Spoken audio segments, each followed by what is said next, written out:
What's going on, everybody? Welcome back to another video. Today I'm going to be talking about Just One of the Guys. So this was a first time watch for me. I've known about it for a little bit. I've seen it pop up here and there. And I'm a sucker for 80s movies. I love the 80s teen movies. So I've always thought this would be a cool movie to check out. So it's always been in the back of my mind, and it was leaving streaming, so I was like, I had fear of missing out, so I'm like, I gotta watch it. So I watched it, and what did I think of it? I thought this movie was great. There was really nothing wrong with it. I was like thoroughly entertained throughout. There was some little romance action. There was some great comedy. Like this movie just hit all the marks for me. So yeah, I was a pretty darn big fan. But anyways, jumping into a plot summary, the movie centers around this high school girl. Her name's Terry, and she is an aspiring journalist. And she actually she tries to win her high school journalism contest, but she loses, and she's not respected. Her teacher just thinks of her as like a pretty face, and he's like, why don't you just be a model or something? Like, whenever she says she wants to be a professional journalist, people are like just laugh at her, and they just like look at her as a pretty face. So she feels like she's not being respected because she's attractive woman. So she hatches this plan to disguise herself as a guy and go to another school, and she's gonna pretend to be a guy, and she's gonna like write her stuff there, and she thinks, okay, if she's a guy, maybe she'll get more respected for her journalism.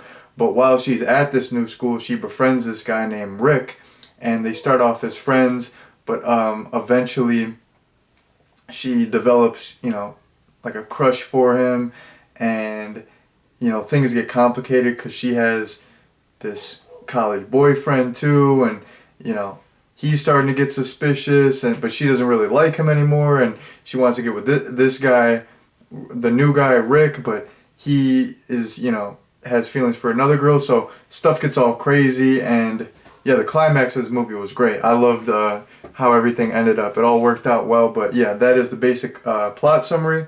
So the first thing that I want to jump into is I want to talk about the bully in this movie. So the bully in this movie is played by William Zabka, who this fool was the bully in every single 80s movies, I feel like. I said every single 80s movies. I meant every single 80s movie. Sometimes I get too excited. I don't know how to talk real good, But anyways, yeah, William Zabka, I mainly know him from Back to School, but I mean, he's the bully not the bully, the antagonist in The Karate Kid also, but I'm going to lose like credibility here. I've never seen The Karate Kid. I got to check it out, but yeah, I've never seen that, but that's probably what he's most famous for, and now he's on Cobra Kai and stuff, but yeah, I mainly recognize him from Back to School. Back to School with Rodney Dangerfield is like, I don't know, that's like an untouchable 80s movie. That's like a straight classic. That movie's hilarious. You got like a young Robert Downey Jr. It's great. But I think it's funny how William Zabka's like the bully in every one of these movies. Like, he totally got typecasted, but I don't know. Like, he was just so in every movie I've seen him in every movie I've seen him in where he's the bully, he embodies it. He's just absolutely perfect.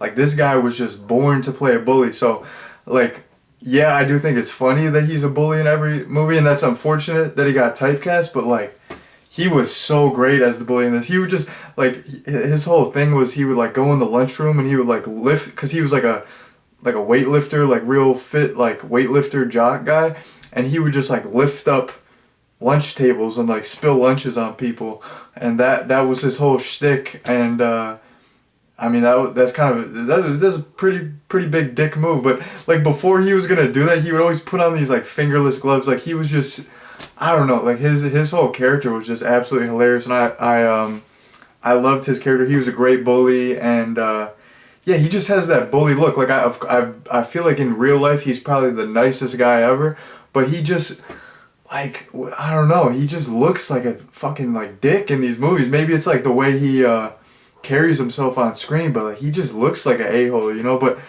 I in real life he's probably the nicest guy. Like I'm not hating, but yeah, I just like I think he was a great bully, and yeah, like I just he's a bully in every single movie. Maybe not every single movie, but like pretty much everything I've seen him in, and that's what I was thinking about typecasting. I was thinking like, you know, like a lot of actors and actresses don't want to get typecast because there's not as much longevity, but at the same time, like, I mean, not every actor or actress does have longevity, so I feel like if you do get typecast, even though some people could look at that as a bad thing, that might be a good thing because it's like you could continuously like get that bag for like a short stint, and it's like if you're smart with that money, like you're set. Like if it's okay, if you were like like milking that bully role for like 10 years and you just like invested your money well, like you're straight. Like it's like, yeah, you want to keep giving me these bully roles, like you want to keep throwing me this bag, like yeah, I'll be the bully in every single movie in the 80s. Like I'm trying to get this guap. Like hey, you know, I'm gonna get in where I can fit in. Like I might not be getting these dramatic roles and winning Oscars, but it's like I'll play the bully in this, and this, and it's like I'm stacking my bread. So I feel like being typecast could be looked at as a bad thing, but like, yo, if I was like an actor and I had something that was working, like even if I was playing the nerd role, people say I look like well back in the day, my buddy would always say I look like Anthony Michael Hall in The Breakfast Club. Like, yo, if you want to throw me the nerd role in like every movie, and it's like I can get that bag, like I'm gonna get it how I can get it. So yeah, I don't know. That was something I was thinking about typecasting.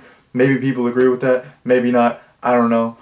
Maybe I sound like a sellout, but I kind of am. I don't give a F. So what are you gonna do? But actually, I'm kind of not, because I mean, I'm still just doing these grimy videos, no editing, like no sponsorships. One day though, I'm trying to get sponsored by like maybe like a male enhancement product or something, like something like cool like that, or like a liquor brand, or like some sort of like adult type like grimy shit. That would be cool. But yeah, something else I gotta mention about William Zabka's character Greg is there's like this one but besides him like aggressively bullying people and, you know, lifting up tables and spilling food on them, that was all great. But something that was like really funny was at one point in the movie, Terry and Rick are talking to Greg's girlfriend, and then you just see Greg in the background, and he's just eating candy in the most aggressive manner. Like I've never seen a fool eat candy this aggressive. Like he was just, his eyes were all bugged out, and he's just like he just like straight like piling it in his mouth. Like I initially thought it was like he was putting pieces of gum in his mouth, but I'm like, why would he put like that many pieces of gum? Like I think he had some M&Ms or something, but he was just like so pissed off, just aggressively eating these M&Ms, just eyes bugged out, just piling them in his mouth, just looking like he wants to kill someone. That was great. I was just like looking at him in the background, like I couldn't focus on anything else. I was just focusing on him eating this candy, and I was like, what the F? Like, like, I mean, he probably took like the direction. Seriously, the director is like, I want you to look pissed off while eating M&Ms. He's like, got it, I got you. I'm gonna look the most pissed off while eating these M&Ms. You've never seen anyone eat M&Ms more pissed in your life, and the director's like, yes, let's go. That fucking rules. Like, I could not take my eyes off that. That was absolutely hilarious. Another character who I really liked was Terry's younger brother, Buddy. This kid, he was the funniest character in the whole movie. Like every line this kid said it was gold. I got a line here. I'm gonna whip out the celly. I'm gonna whip out the cellular here. So there's countless lines that I could go over, but this one was really funny. So Buddy picks up the phone, and this is what he says. He's like, hello, hey yo, scumbag, hey, suck your own, eat me, hey, same to you, buttface. And then he like hangs the phone up, and he's like, he says to Terry, "Mom says hi." Like, every time he would talk to his mom, it'd be some crazy shit like that too. Like, Buddy was great, and he was so like sex obsessed. Like, he wasn't really getting any, but he was just like about it. Like, he would just holler at every single chick. Like, he would always be making moves on Terry's best friend. Like, this kid was like a wannabe player. Like, he eventually did become a player, and I'm not saying like wannabe like on some hater stuff, but he wasn't really like a successful player. You know, he was like an aspiring player. But yeah, he did become a player later on. But he was so funny. Like, he would just have girls over to study, and he would be like wearing like a silk robe, looking like Hugh Hefner. And then this one girl, he like came on so strong, and she just dipped out. She's like, "Yeah, you're a nice guy." And he's like, "No, you can't call me a nice guy. That's the kiss of death."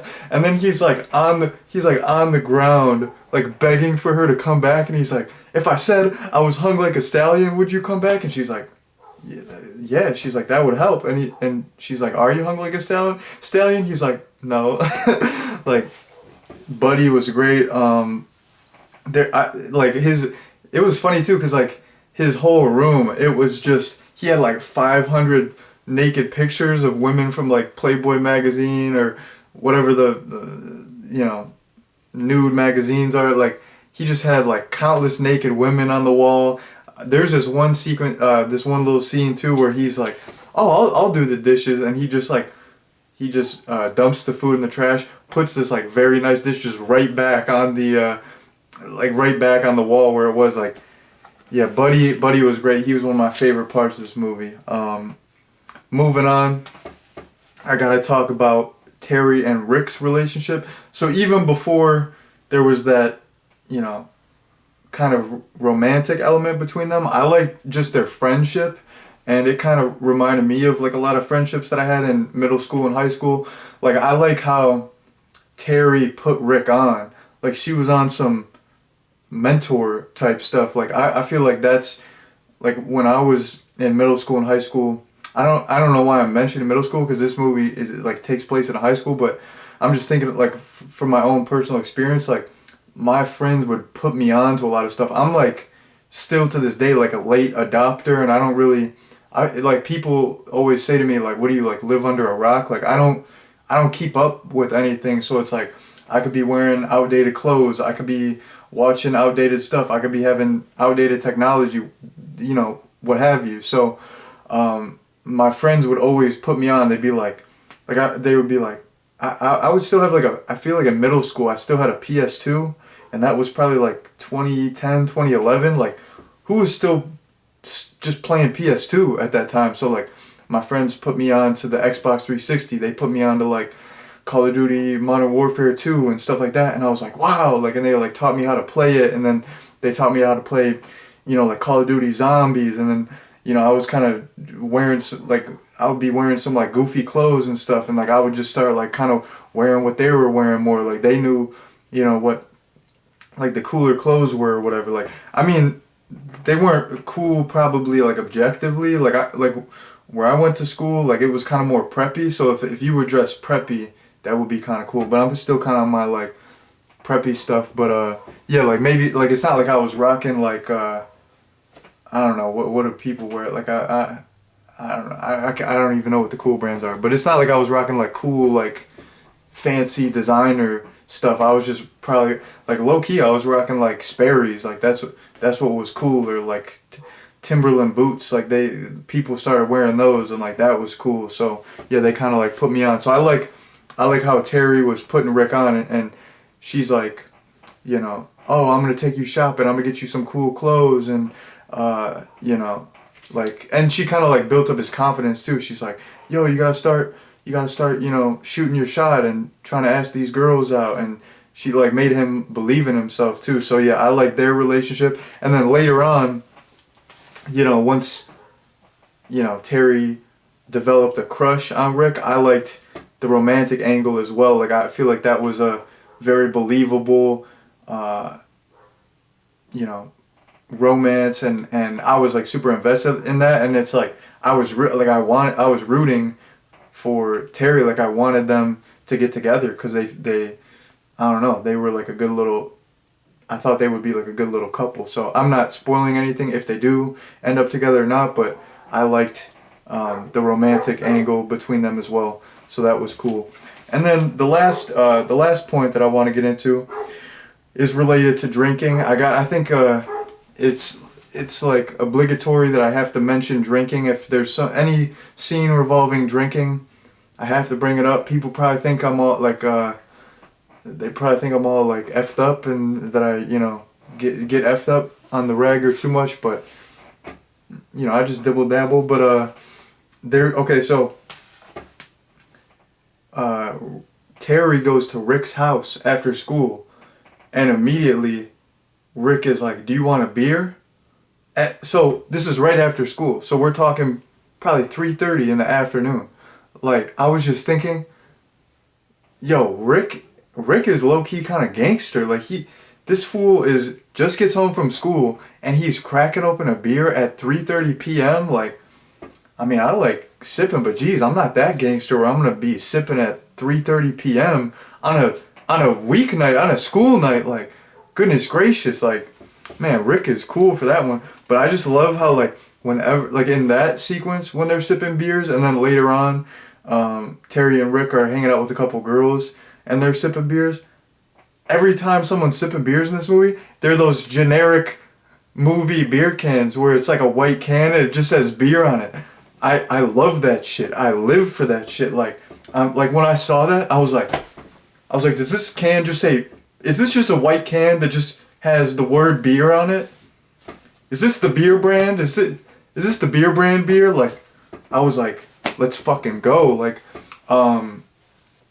sometimes you see that in 80s movies, where there's like they have like the generic prop beer, and I don't know, there's something about that, it just, I don't know, it warms my heart. It really, there was that one movie, I think it was called Intruder. It was that slasher movie, where I think Sam and Ted Raimi are like in it. Yeah, it's like at a grocery store. I saw that, and then the girl from Sleepaway Camp 2 is in it as well. I think they were sipping the generic beers that just say beer on it in that movie.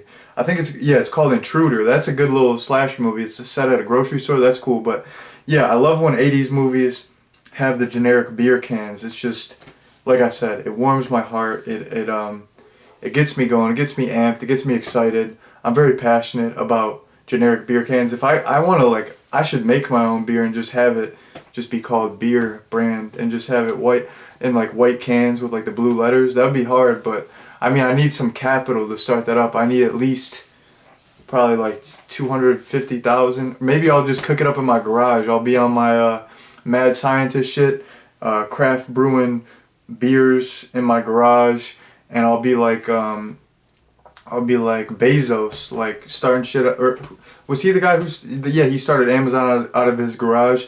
I'm gonna start the beer brand, generic beer company out of my garage on some mad scientist shit. I'm on some beer fest shit, Broken Lizard shit. But yeah, I had to mention the generic beer cans. They're great. I love them. I love to see it. I'm here for it. So yeah, that was the last point that I wanted to get into. So just one of the guys. Would I recommend it? Absolutely. I'm a sucker for teen movies. I love 80s movies. And then when you put that together, some 80s teen movies, I mean, that's the sweet spot for me. I'm obsessed with, all the John Hughes stuff, 16 Candles, The Breakfast Club, all that.